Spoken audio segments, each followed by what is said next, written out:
चलो बात खत्म हो गई है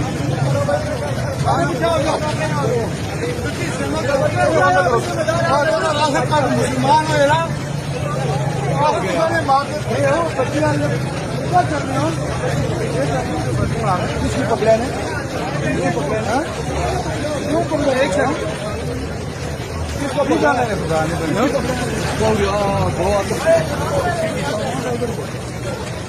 सारे पीछे आ जाओ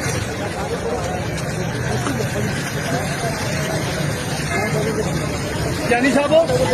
ज्ञानी साहब ज्ञानी साहब एजाज भाई